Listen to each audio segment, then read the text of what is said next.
नमस्कार साथियों। सामाजिक प्रतिमानों का वर्गीकरण, उसकी अवधारणा और जनरीति को देखने के बाद, उन पर चर्चा करने के बाद आज हम अपने इस व्याख्यान में प्रथा के बारे में चर्चा करेंगे कि प्रथा क्या है, इसकी क्या परिभाषाएं हैं और इसकी क्या विशेषताएं हैं। प्रथा सामाजिक प्रतिमानों का एक प्रकार है जिस पर विस्तार से चर्चा की जानी आवश्यक है। तो आज हम चर्चा करते हैं प्रथा। प्रथाएं सामाजिक प्रतिमान का एक अनौपचारिक प्रकार है। ये सभी समाजों में तथा सभी कालों में समूह कल्याण का कार्य करती है। प्रथाएं एक प्रकार का व्यवहार है। इनकी स्थिति सामाजिक प्रतिमानों के विभिन्न प्रकारों के विकास में जनरीति और रूढ़ियों के बीच में है। जब जनरीतियाँ पीढ़ी दर पीढ़ी हस्तांतरित होती रहती है तब ये समाज द्वारा स्थायित्व प्राप्त कर लेती है तथा समाज इन्हें मान्यता प्रदान कर देता है। समाज के सदस्य यह मानने लगते हैं कि इनका पालन उनके पूर्वज करते आए हैं। इनका पालन नहीं करना पूर्वजों के तरीकों की अवहेलना करना है। तब जनरीति ही प्रथा के रूप में विकसित हो जाती है। यानी प्रथा जो है वो भी एक प्रकार की जनरीति है, परंतु उसे समाज में स्थायित्व प्राप्त हो जाता है तब वह प्रथा के रूप में विकसित हो जाती है। जनरीति का विकसित रूप ही प्रथा कहलाता है। ये सामूहिक व्यवहार का प्रथम चरण है। र्यूटर एवं हार्ट ने जनरीतियाँ और प्रथाओं शब्द का प्रयोग पर्यायवाची रूप में किया है।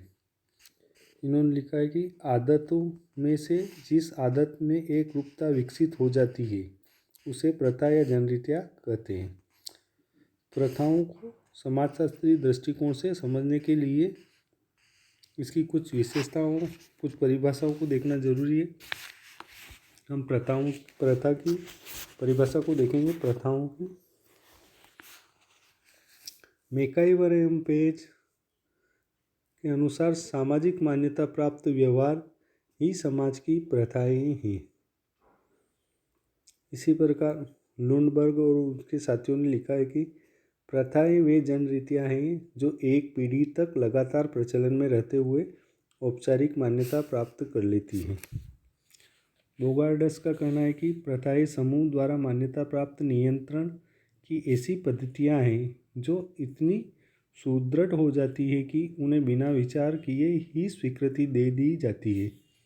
इस प्रकार एक पीढ़ी से दूसरी पीढ़ी को हस्तांतरित होती रहती है। सापिर ने भी इसकी परिभाषा देते हुए लिखा है कि प्रथा का प्रयोग व्यवहार की विधियों की उस पूर्णता के लिए किया जाता है जो परंपराओं द्वारा अस्तित्व में आकर समूह में स्थायी रूप ग्रहण कर लेती है।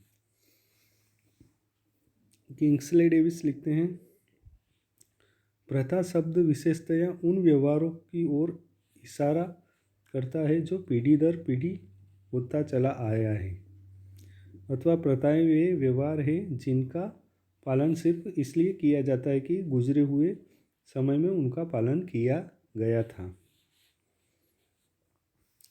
इन परिभाषाओं से प्रथाओं की कई विशेषताएं प्रकट होती है। हम कुछ विशेषताओं की चर्चा करेंगे जिससे प्रथा की अवधारणा को समझना और भी आसान होगा। प्रथा की विशेषता, इसको कुछ पॉइंट के रूप में देख सकते हैं। जैसे नंबर 1, व्यवहार के तरीके। मैकाइवर एवं पेज, किंग्सले डेविस, सापिर आदि ने बताया है कि प्रथाएं समाज में व्यवहार करने के तरीके हैं। सभी समाजों में सभी कालों में व्यवहार करने की अनेक विधियाँ होती है जो प्रथाएं कहलाती हैं। नंबर 2, समाज द्वारा मान्यता प्राप्त। प्रथाएं समाज द्वारा मान्यता प्राप्त या स्वीकृत व्यवहार करने की पद्धतियाँ होती है। इसी प्रकार नंबर 3, हस्तांतरण। प्रथाएं जनरीतियों का ही विकसित रूप इस अर्थ में है कि प्रथाएं जनरीतियों की तुलना में पूर्वजों द्वारा प्राप्त व्यवहार के तरीके हैं जो कई पीढ़ियों से हस्तांतरित होते चले आ रहे हैं। इसी प्रकार नंबर 4, मनोवैज्ञानिक लक्षण।